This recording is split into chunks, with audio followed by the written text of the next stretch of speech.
सुनील शर्मा के बयान पर छिड़ी सियासी जंग अब मुख्यमंत्री उमर अब्दुल्ला के आधे कॉफी बनाने पर आ गई है। असल में नेता सुनील शर्मा ने बडगाम की एक सभा में कहा था कि नेशनल कॉन्फ्रेंस धोखेबाज पार्टी है।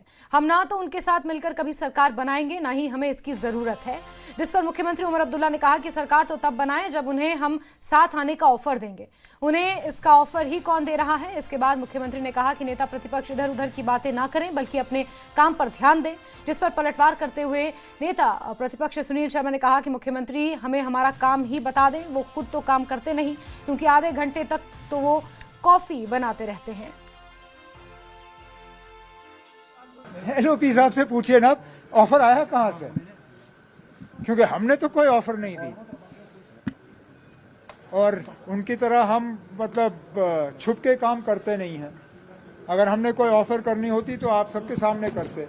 कोई ऑफर आया नहीं, तो अब एलओपी साहब जब अपने काम में जरा दिलचस्पी ज्यादा दें और ये बेबुनियाद बयान जो है इनको अपने घर में ही रखें। तो मैं अब सीएम साहब के पास जाऊंगा, उनसे पूछूंगा मेरा काम क्या है। वो अब डिसाइड करेंगे कि अपोजिशन का भी काम क्या है, मेरा काम क्या है। उन्हें पूछिए कि वो अपना काम कितना करते हैं, जो उन्हें अपना काम करना चाहिए था। जिनको कॉफी बनाने में आधा घंटा लगता है, वो जम्मू कश्मीर के गरीबों की कितनी सेवा करेंगे, वो खुद आप अंदाजा लगाइए। असल में कुछ दिन पहले मुख्यमंत्री उमर अब्दुल्ला ने अनंतनाग की एक रैली में स्टेटहुड पर कहा था कि चुनाव के बाद हमारे पास दो ही रास्ते थे। अगर बीजेपी के साथ सरकार बनाते तो फौरन स्टेटहुड का दर्जा मिल जाता, और दूसरा रास्ता था बीजेपी से अलग रहकर काम करने का। जिस पर बडगाम की सभा में नेता प्रतिपक्ष सुनील शर्मा ने कहा कि हमें नेशनल कॉन्फ्रेंस के साथ सरकार बनानी ही नहीं है, और जब बनानी होगी तो उसे पता भी नहीं चलेगा। लेकिन मेरे सामने दो रास्ते थे इलेक्शन के बाद। एक रास्ता वो जो 2015 में पहले ही आजमाया गया।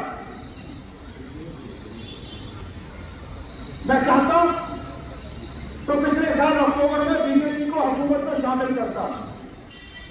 मुमकिन है शामिल करने का हमें यह तोहफा मिलता कि फटाफट वो हमें रियासत का दर्जा देते। लेकिन क्या रियासत हासिल करने के लिए आप लोग सौदा करने के लिए तैयार चाहिए ही नहीं। हमें नेशनल कॉन्फ्रेंस के साथ हम सरकार बनाएंगे ही नहीं, जरूरत ही नहीं है हमें। तुम जैसे धोखेबाजों के साथ, तुम जैसे कातलों के साथ हम सरकार बनाए, भूल जाओ। हमारे दरवाजे तुम्हारे लिए बंद हैं। हमें न सरकार बनाने की जरूरत है, न हमें कोई दौड़ है, न कहीं हमें होड़ है। जिस दिन बनानी होगी तुम्हें उस दिन पता भी नहीं चलेगा।